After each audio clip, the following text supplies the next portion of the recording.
Welcome back, everyone. Our number 2 right now on the Anthony Pat Show. And of course, we are going to be joined by a very special guest indeed. And to introduce our guest, I will go to the man himself, Anthony Patch. And Tony, I didn't know who was bringing us back there. So as opposed to getting some dead air, I thought, you know what, I'm just going to do it. I jumped all over the top of you. But we've got our special guest with us, man, and I can't wait to get into all of this information. Yeah, thank you very much. And Elana Freeland very graciously agreed at the last moment to join us because we have a firestorm going on in Northern California that I really wanted her specific insights on from her research. Elana and I met through Clyde Lewis and Ron Patton back about 4 years ago, I want to say, maybe 3. It's hard to say. We had breakfast together with Ron Patton in her hometown. Very gracious lady. She and I have collaborated and compared notes since then. We have been in a couple of Clyde Lewis's Ground Zero universities together. She also joined us, Kevin, myself, for the Full Spectrum Dominance webinar that we did September 16th and 17th of last month. And she presented her research into the space fence and her upcoming book. Today, she joins us to talk, as I said, specifically about what may be behind these fires in Northern California. My good friend, Elana, I really appreciate you at the last moment jumping in here and making time to cover this. So without further ado, please take the hour. It is all yours, my friend. Thank you for inviting me. And I, even though last minute, you guys are my buddies, and I always know that you're going to have interesting things to bring to the table as well. And so I'm happy to be here. I'm right now just starting writing the 3rd book in the series that started with Chemtrails, HAARP, and the Full Spectrum Dominance of Planet Earth, which is basically, in my mind, it's a 2014 book. It was a recap of just about everything that was being discussed on the internet movement called the chemtrails movement, and also I was able to cameo my dear friend Clifford Carnicom, independent scientist who originated the research going on that now is full scale, but at that time he was seeing a correlation between the chemical trails in the skies of northern New Mexico and the disease Morgellons. He was collecting fibers with his HEPA filter. He was measuring, he was analyzing, he was creating cultures in petri dishes of the Morgellons creature to see if he could determine what components it had in it. And so Clifford, I'm still very good friends with him and his wife Carol, and he is now really sort of wrapping up the research into the Morgellons, and because he has isolated the DNA of it. And so that's how I got started in this. And then I kind of went on and became good friends with Billy Hayes, the HAARP man. We Skyped a lot.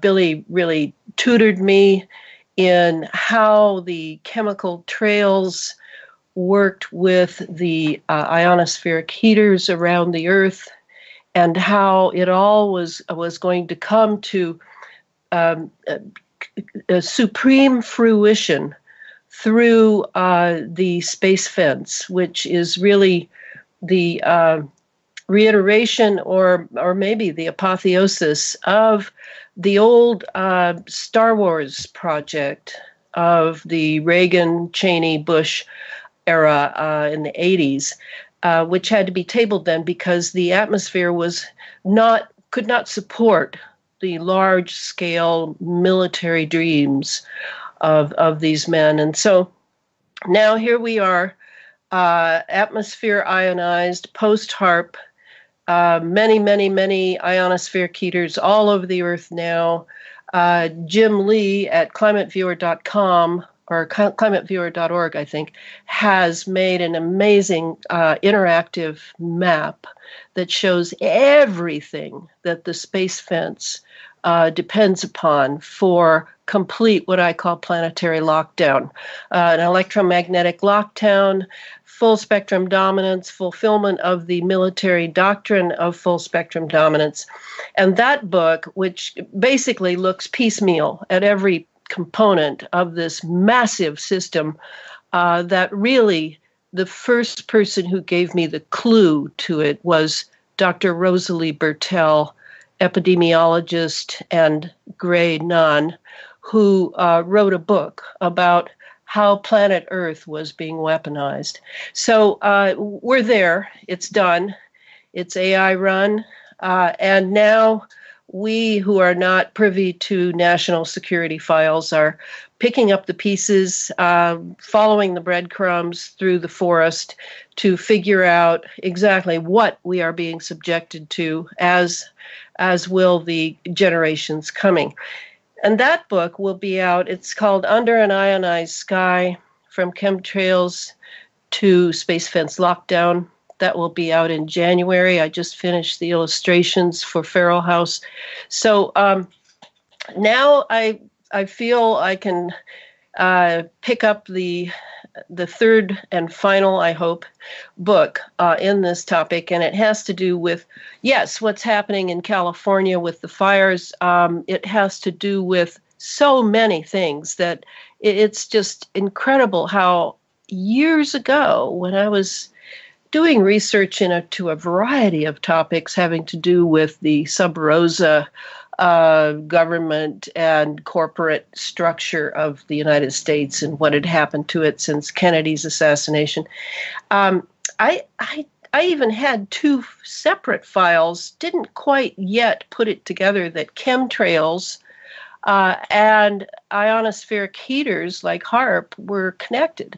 Now I'm seeing connections everywhere, which shows the value of really doing one's homework on concepts that, you know, it's sort of like Sherlock Holmes. The body is dead and gone. The smoking gun is no longer smoking. And yet one has to solve the crime with one's thinking, with one's perception, one's capabilities to really put one piece together with another piece and another piece until you have an entire whole picture. And that's really what I've done for myself with the help of many people like you too. And I mean, I'm so grateful. I just can't even tell you that I have not been able to go to libraries particularly and read seminal works on this technology because it's really so cutting edge and national security that you can only find the pieces on the internet, papers, patents, articles, books, but very few books. And you're going to have to figure out where it fits in the big puzzle all on your own. So it's been quite an adventure, and the synthetic biology book is really wonderful because biology was my second subject in college, and I've finally returned to it happily. So it will definitely be about this technology that has now wreaked havoc in Santa Rosa and Northern California, coupled with the biological and mental and transhumanist components of this entire terrible nightmare of turning the Earth into a laboratory as well as a battle space. And so that's kind of been my path, and now I'd be very happy to discuss what I think happened in Northern California. Now, Tony, if I may jump in for just 30 seconds here, And it's so relevant to all the research that Elana has been bringing out for the public. And we're all blessed because of your connection with Billy Hayes, Elana. We truly are, because he's disclosed such a big amount of this bigger picture that we're trying to put together here that I honestly don't think we would have without his input. And I find it interesting right now, and we're going to be talking about the fires in California and the potential for directed energy weapon use. Right now in the cinemas, there's a film called Geostorm. Now I'm going to play maybe the first 30 seconds of this clip. And I think, albeit from a fictional point of view, Elana, and we know how they love to hide things in plain sight, but this confirms everything that you've been saying about the space fence. Take a listen to this.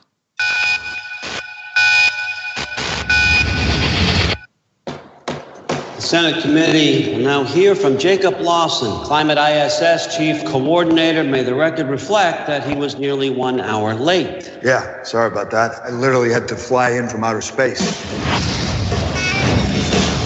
Thanks to a system of satellites, natural disasters have become a thing of the past.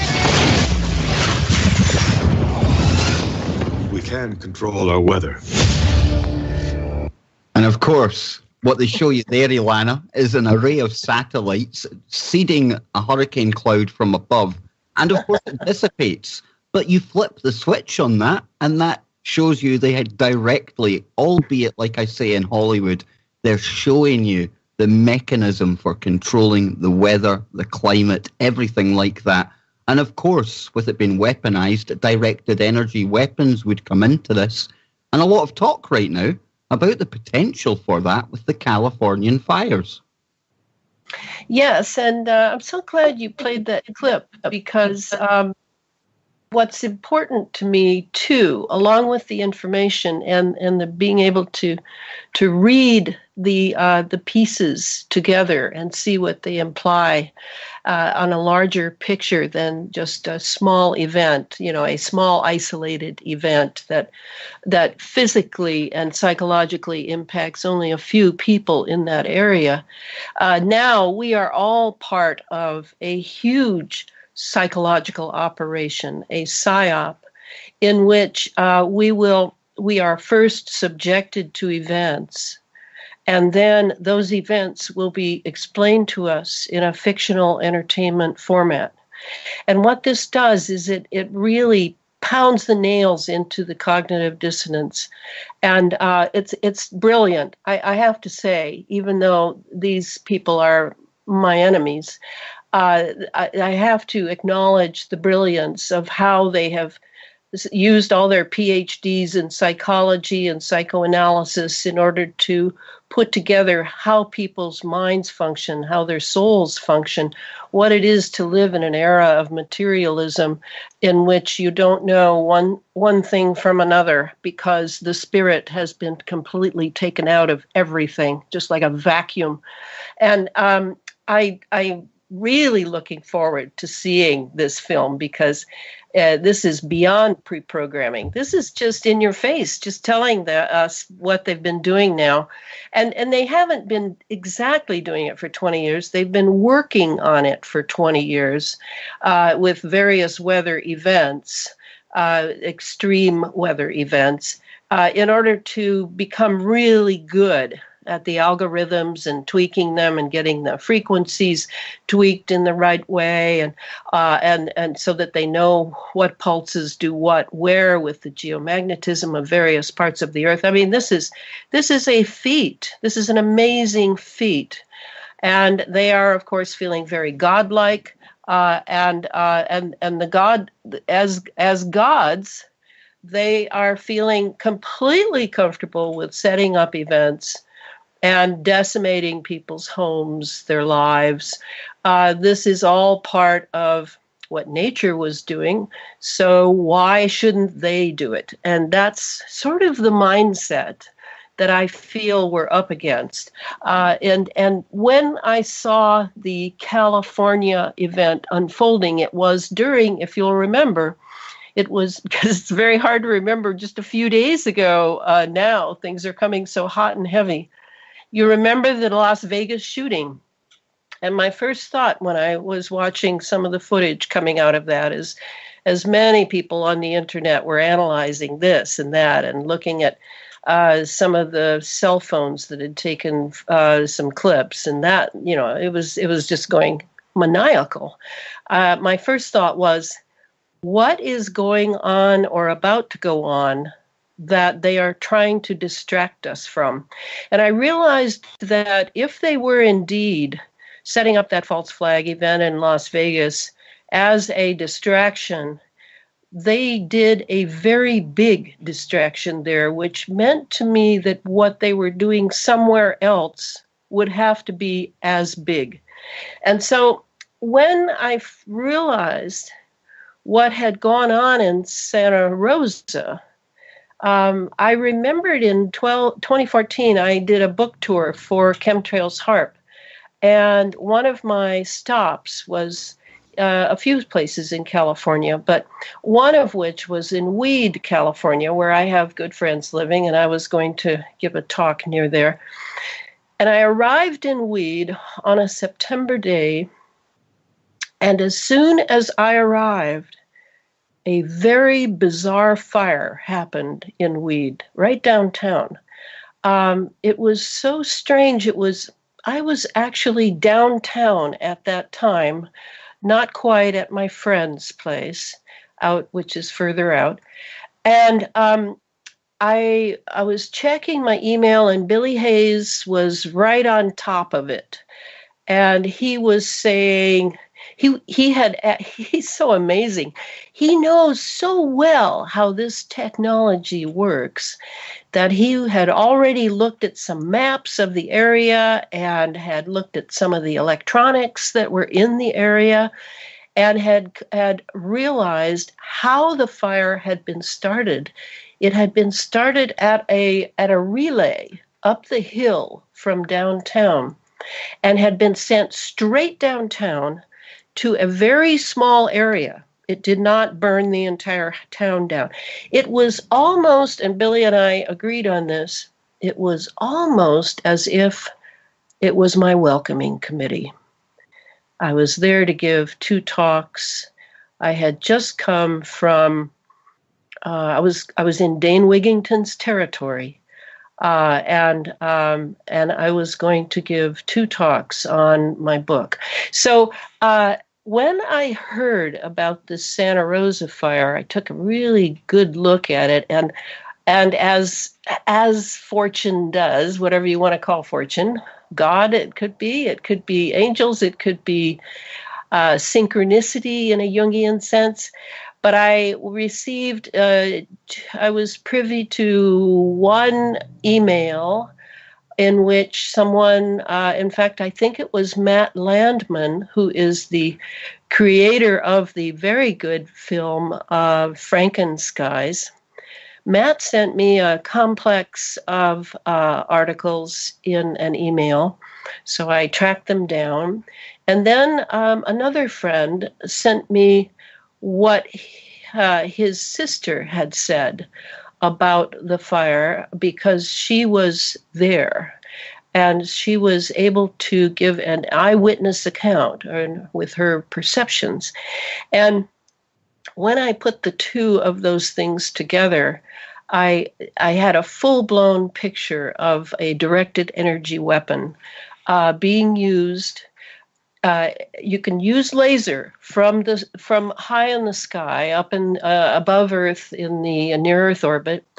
You can use geostationary. You can use those that are orbiting, but a satellite can easily start a fire from space right down to a very small area, and you would, of course, control the area with a laptop and algorithms, codes, etc. So what I determined was, because of just a few words of the woman's eyewitness account, and she talked about the wind, and I then remembered reading the book about the towers. Where did the towers go? by Judy. Is it Wood? Dr. Yes, Judy. Dr. Judy Wood. Yep. I remember in the accounts there of many New Yorkers, many of them talking about the quality of the wind. It was not just the speed of the wind. That seemed incidental.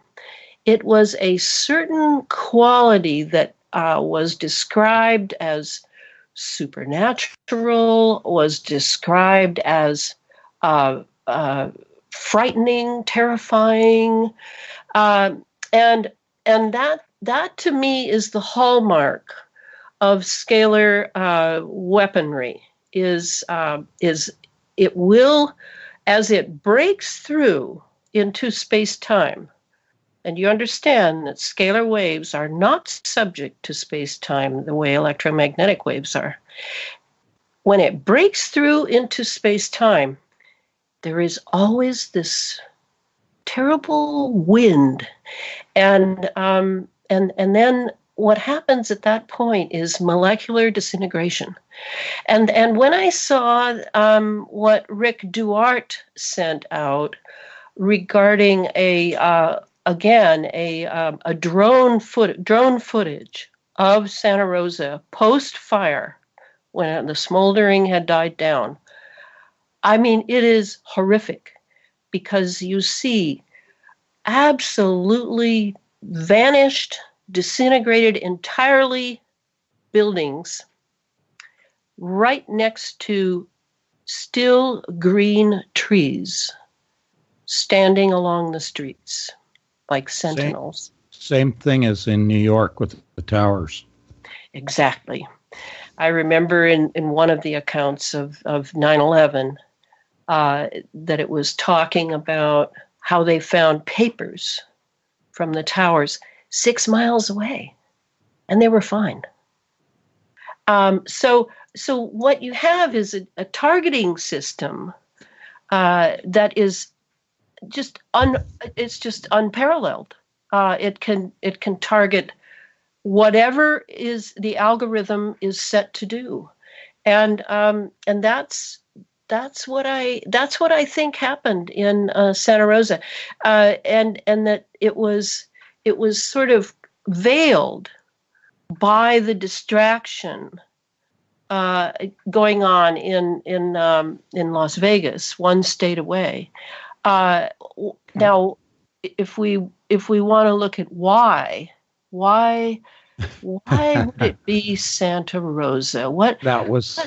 That was my question. We have about 2 minutes just to give you an idea. Oh, I've gone through an entire hour?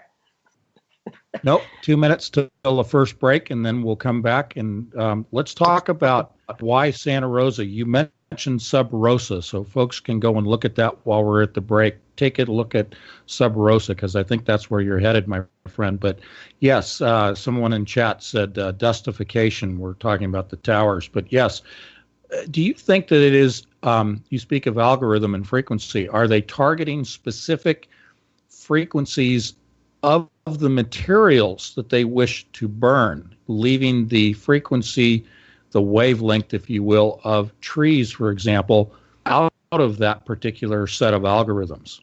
Yes, it would have to do with that, and it would also have to do with the resonance of particular living entities or entities that have living materials in them, because the pulsing is the main ingredient of these directed energy weapons, and they can stack any number of frequencies on those pulses.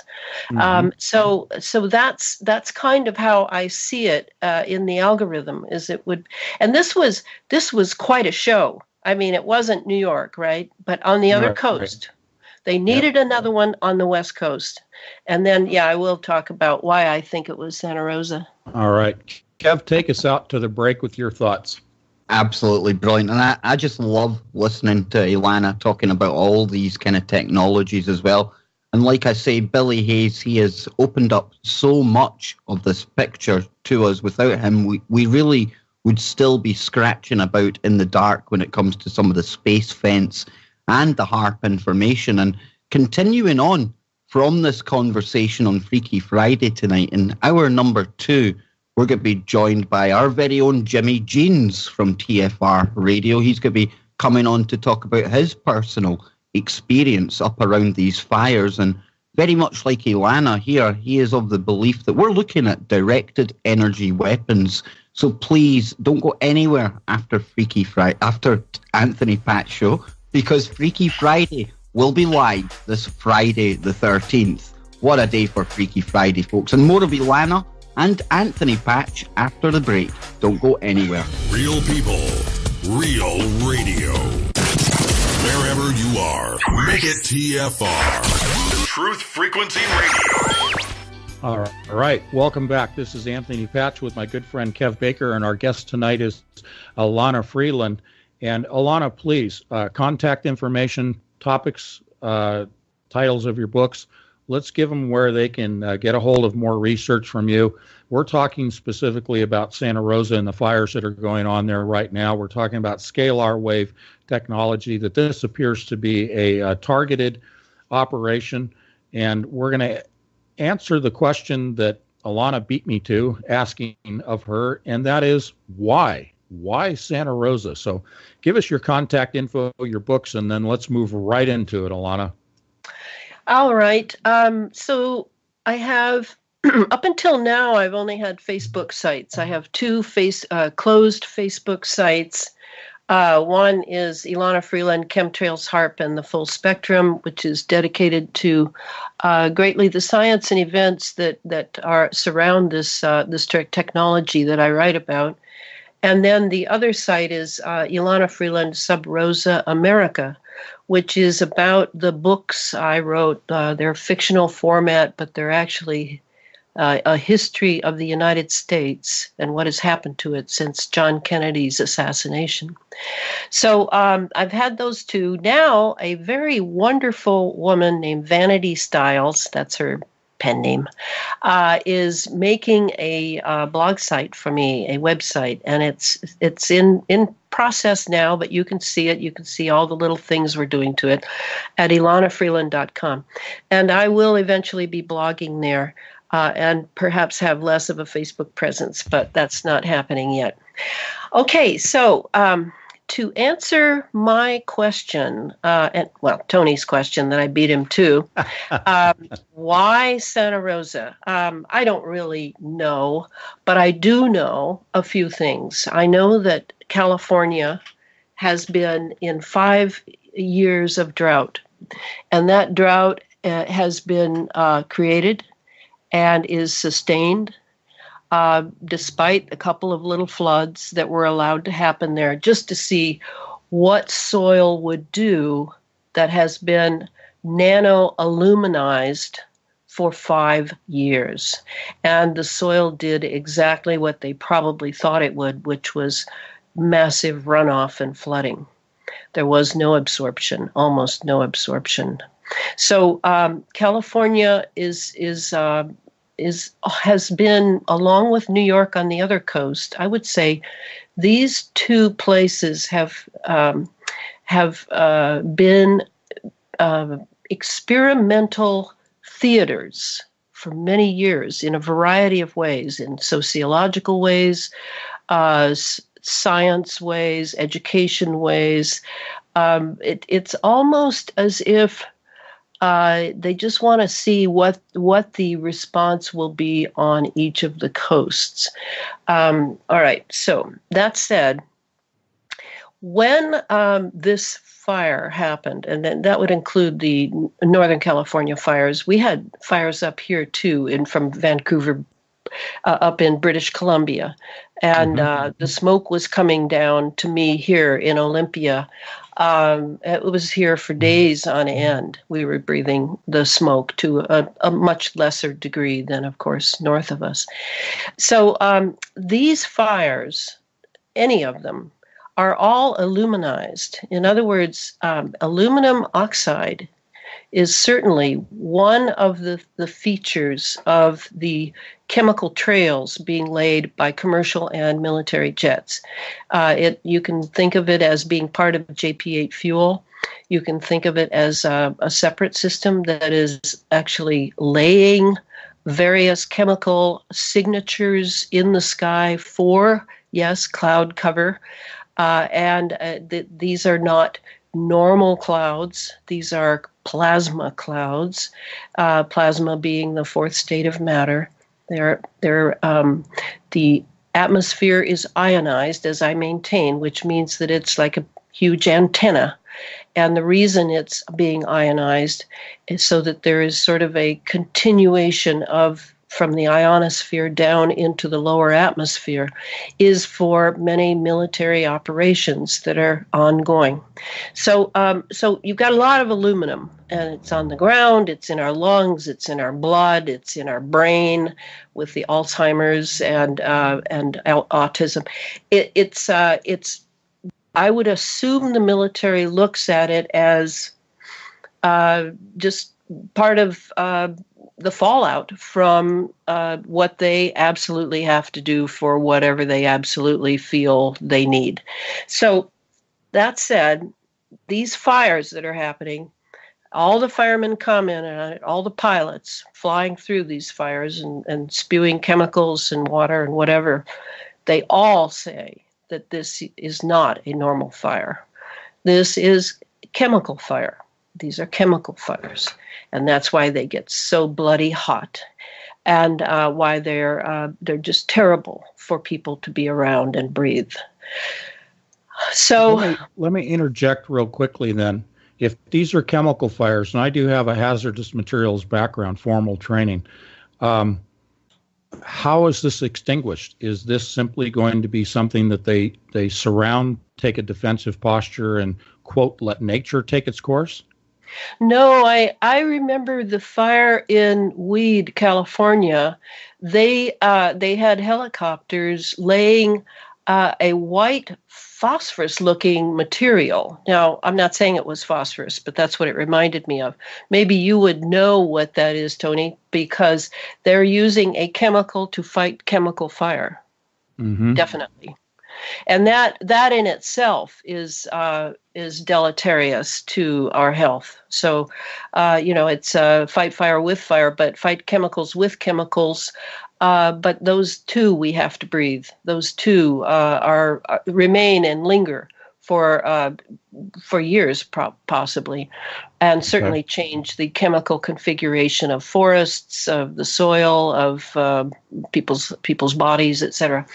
So I think why Santa Rosa, I would like to turn to these blood sacrifice Luciferians who are running many of these programs. And I am one of those people for a variety of reasons, and I don't really want to go into it, but I have sources. I think this is an internecine battle going on between the Trump faction and the outgoing Clinton, Bush, Obama faction. Mm-hmm. And this is a hot and heavy. And unfortunately, I remember when Trump came into office, I wondered if who was briefing him on how things were working, and I was kind of saddened by his obvious narcissism, and thinking that possibly they were going to lead him by the nose and not really tell him about what this weather engineering is really about. And I do believe that is the case up to a point when he was really not briefed on it, and it is in the hands of others from other administrations. And you realize, and I know you realize it, but your listeners realize that we have had this cabal in the White House and controlling the Department of Treasury, the Department of Justice, the Department of Energy, for going on 70 years. So I highly doubt that that he is really aware, and that may be some of his advisors as well. I don't know what the level of secrecy is.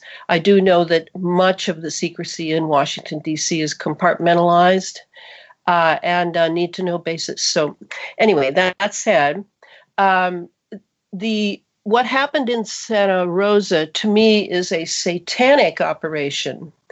And it was utilizing the geoengineering weather warfare implements, and I immediately thought of how I had portrayed Santa Rosa in my Sub Rosa America books, and I wanted to, if we could just for a moment turn back to the 1700s.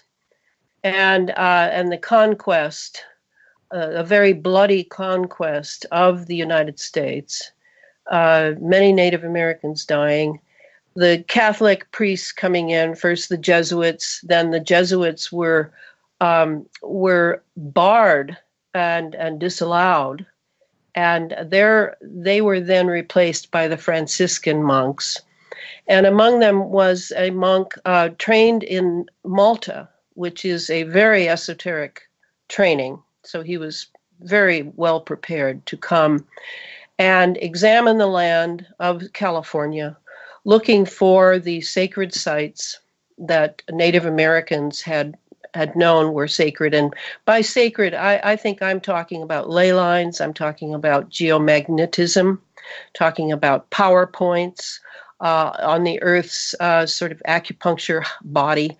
And usually certainly the Romans were aware of that and would always would honor one of their gods at a previous holy site of the Celts or whoever.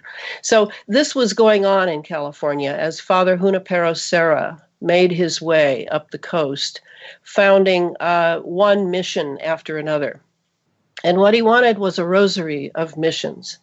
So I'm going to read, that just gives you an idea. I'm going to read this, and I would like to say at the outset that I believe this was a shaft, a spear into the heart, in a way, of the old Catholic Christian California. This event going on in Santa Rosa. Okay, so I'll read now from Sub Rosa America, Volume 1.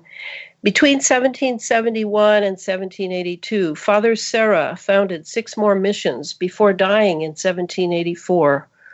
One mission for the Archangel of Birth and the others for 13th and 15th century Franciscans.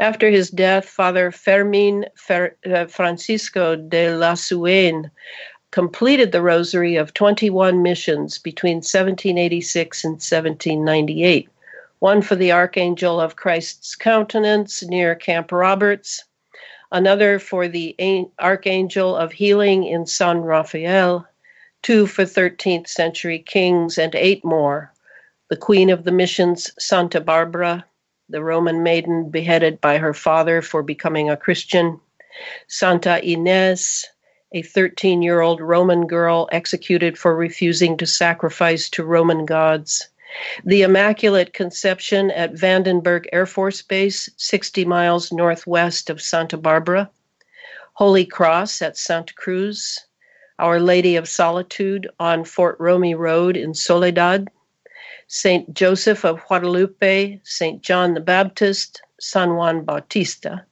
and San Francisco Solano at the very top in Sonoma. 21 missions in Alta California, 31 in Baja California, 52 in all, a perfect Mayan calendar, round of years, connecting the 2 Californias. In Alta California, Santa Rosa in the north and Santa Cruz in the south make the Rosy Cross on the Rosary, the Rosicrucian Cross. Between Santa Rosa and Santa Cruz in San Francisco is Santa Dolores and her wonderful St. Michael and the Dragon, established in 1776, the year the United States was founded.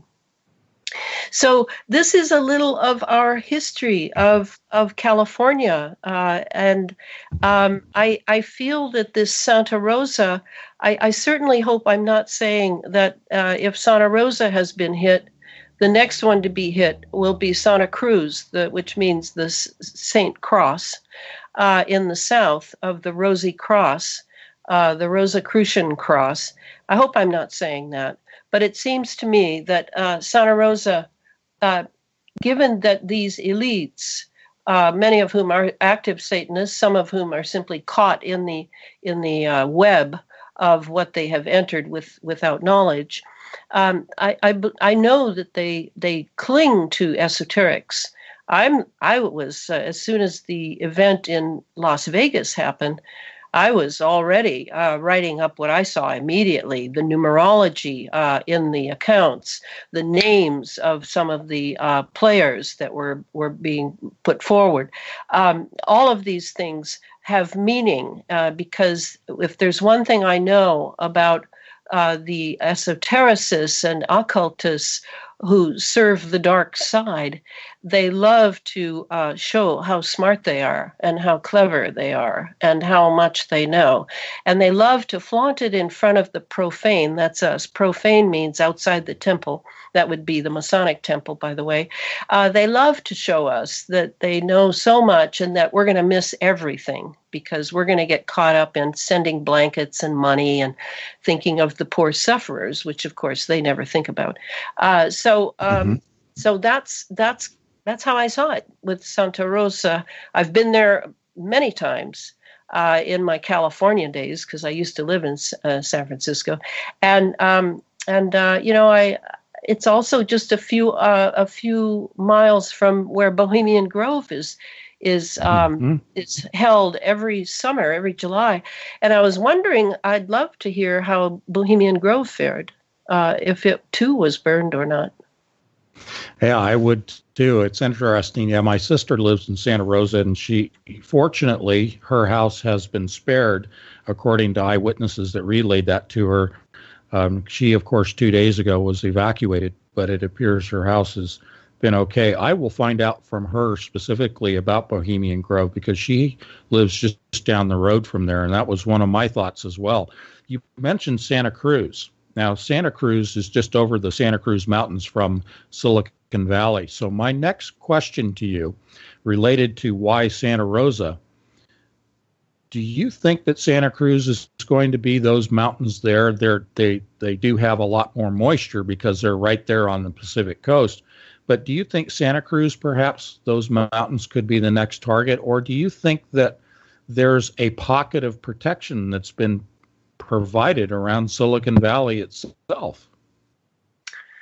A pocket of protection around Silicon Valley.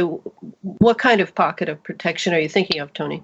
Yeah, protection not only from the fires, because they wouldn't be targeted as Santa Rosa was, and perhaps, maybe Santa Cruz will be next in this alignment. But, we talk an awful lot about HAARP being an earthquake machine to trigger Tesla earthquake, so to speak. Mm-hmm. And yet we don't see the earthquake activity in Silicon Valley as we do in the northern and southern ends of the West Coast. Oh, no. They wouldn't target what is valuable to them. Right. I mean, it's so easy to do when you have this kind of sophisticated technology to really everything's done by computer. Everything is AI. So they would make sure that their areas that they want to remain sacrosanct won't be touched.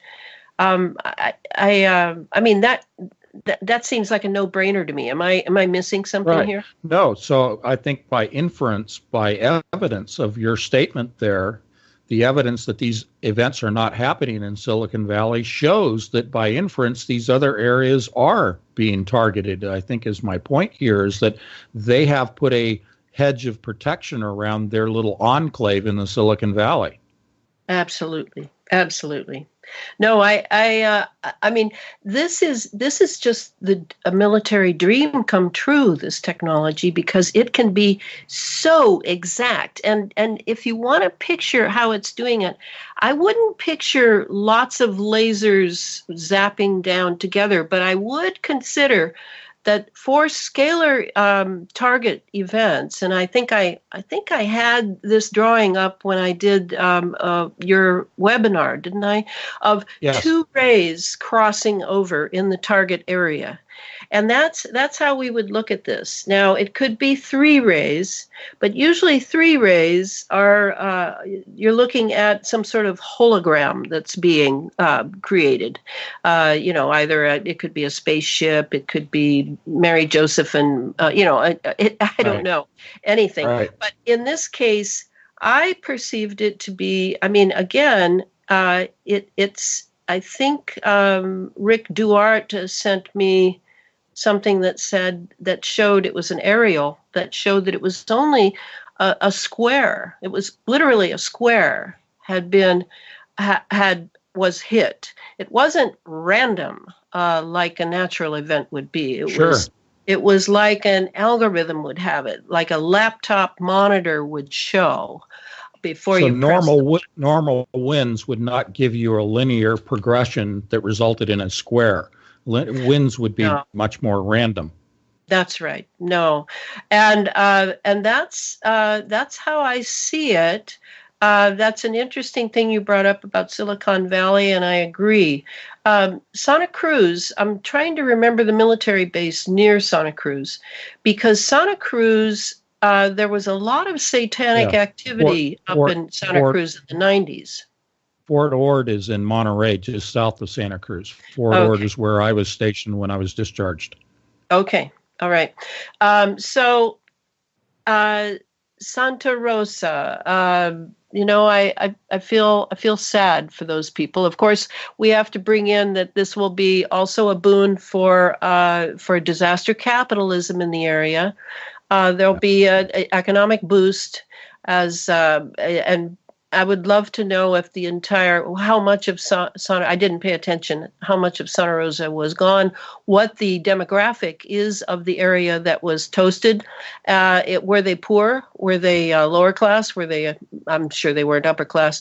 So we need to learn more about it. And that's the sad part of this is it's as time goes on, we're now being fed the news, and it takes us time to realize what really went on. And so, this is how we're being treated now. They're going to give us event after event after event to keep us busy on this. Yes. Those of us who are cutting edge, who are really awake. Yeah. Well, we have about 4 minutes. I want to take 2 minutes, if you will. Do you think that the big picture of this, when you mention plasma, it makes me think again about their agenda as to the golden age of Kronos? This whole theory about Saturn, the Earth, and Mars, and the golden age we've talked about. Do you see at the 30,000 foot elevation, as I like to say in the big picture, do you see that their ultimate goal is the recreation of the golden age of Kronos as they view it, or is that too much of a leading question? Oh, I think that that's always the case with brotherhoods. They are heading toward their highest concepts that they have retained for hundreds of years, if not thousands. Certainly the ring around the Earth like Saturn that I proposed in the Space Fence book, made of heavy metals, all nanoscale. Certainly this has to do with the Saturnalian Brotherhood that I feel is at NASA and has been since Werner von Braun or perhaps before him. I think they're heading toward a very high vision. Another vision that they have, though, to keep in mind is that Luciferian vision of an extreme light, which would be extreme destruction, I would assume. Mm. Yes. Tony, to this, go ahead. We're going Take to be the rest. Yeah, we're going beyond the realms of geoengineering now, Elana, and we're literally moving into terraforming the planet that we're on. Yeah, that's part of geoengineering, Kev, is the terraforming. Yes, and I assume that's why I'd like to know what will go on in Santa Rosa. I'd like to follow it for several months to see why that area was hit, what happens there, and et cetera. Yeah. Yeah, exactly. I think that's the best kind of position to take, because when these events are actually unfolding, it's very good us picking apart all the details and the evidence, but it's only with hindsight after the weeks and months that follow that we can go to that 30,000 foot kind of perspective that Tony brings up, and then it becomes clearer what the actual bigger picture was, what the agenda was.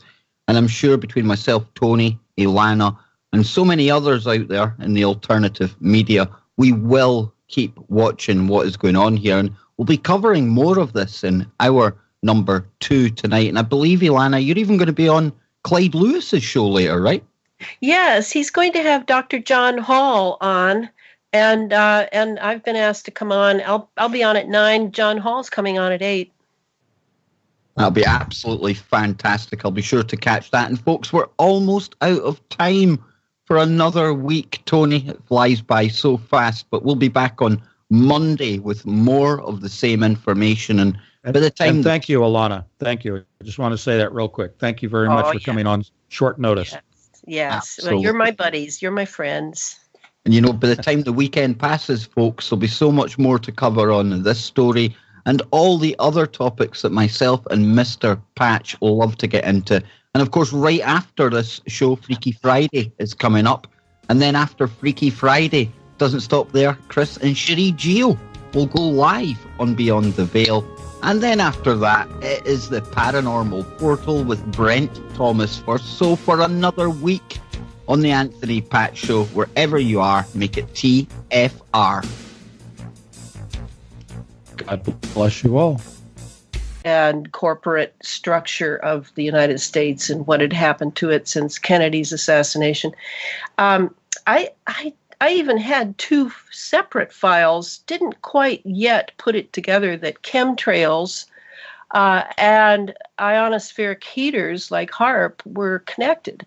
Now I'm seeing connections everywhere, which shows the value of really doing one's homework on concepts that, you know, it's sort of like Sherlock Holmes, the body is dead and gone, the smoking gun is no longer smoking, and yet one has to solve the crime with one's thinking, with one's perception, one's capabilities to really put one piece together with another piece and another piece until you have an entire whole picture. And that's really what I've done for myself with the help of many people like you too.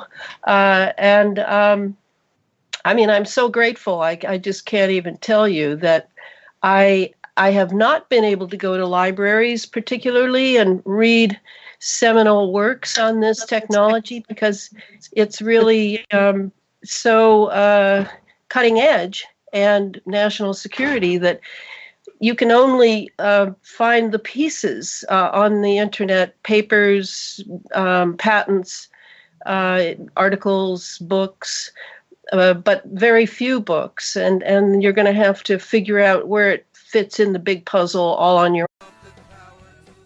Welcome back, everyone. Our number 2 right now on the Anthony Patch Show. And, of course, we are going to be joined by a very special guest indeed. And to introduce our guest, I will go to the man himself, Anthony Patch. And Tony, I didn't know who was bringing us back there.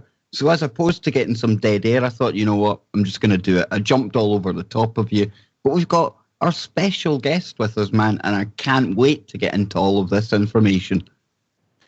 Yeah, thank you very much. And Elana Freeland very graciously agreed at the last moment to join us because we have a firestorm going on in Northern California that I really wanted her specific insights on from her research. Elana and I met through Clyde Lewis and Ron Patton back about 4 years ago, I want to say, maybe 3. It's hard to say. We had breakfast together with Ron Patton in her hometown. Very gracious lady. She and I have collaborated and compared notes since then. We have been in a couple of Clyde Lewis's Ground Zero universities together. She also joined us, Kevin, myself, for the full spectrum dominance webinar that we did September 16th and 17th of last month. And she presented her research into the space fence and her upcoming book. Today, she joins us to talk, as I said, specifically about what may be behind these fires in Northern California. My good friend, Elana, I really appreciate you at the last moment jumping in here and making time for complete what I call planetary lockdown, an electromagnetic lockdown, full spectrum dominance, fulfillment of the military doctrine of full spectrum dominance. And that book, which basically looks piecemeal at every component of this massive system, that really the first person who gave me the clue to it was Dr. Rosalie Bertell, epidemiologist and Gray nun, who wrote a book about how planet Earth was being weaponized. So we're there. It's done.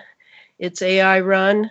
And now we who are not privy to national security files are picking up the pieces, following the breadcrumbs through the forest to figure out exactly what we are being subjected to, as will the generations coming. And that book will be out. It's called Under an Ionized Sky, From Chemtrails to Space Fence Lockdown. That will be out in January. I just finished the illustrations for Feral House. So now I feel I can pick up the third and final, I hope, book in this topic. And it has to do with, yes, what's happening in California with the fires. It has to do with so many things that it's just incredible how years ago, when I was doing research into a variety of topics having to do with the Santa Rosa government, and he is now really sort of wrapping up the research into the Morgellons, and because he has isolated the DNA of it, and so that's how I got started in this, and then I kind of went on and became good friends with Billy Hayes, the harp man. We Skyped a lot.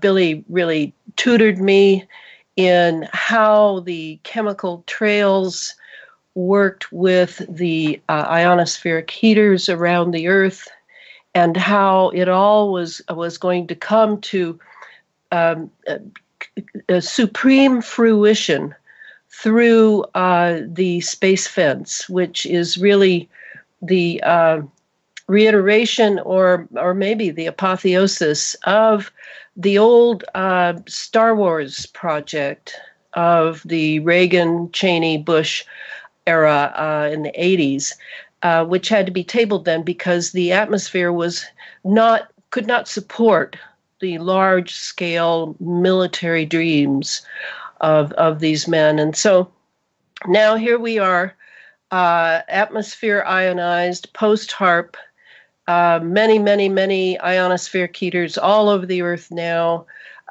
Jim Lee at climateviewer.com or climateviewer.org, I think, has made an amazing interactive map that shows everything that the space fence depends upon.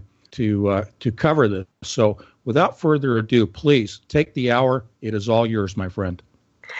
Thank you for inviting me. And I, even though last minute, you guys are my buddies, and I always know that you're going to have interesting things to bring to the table as well. And so I'm happy to be here.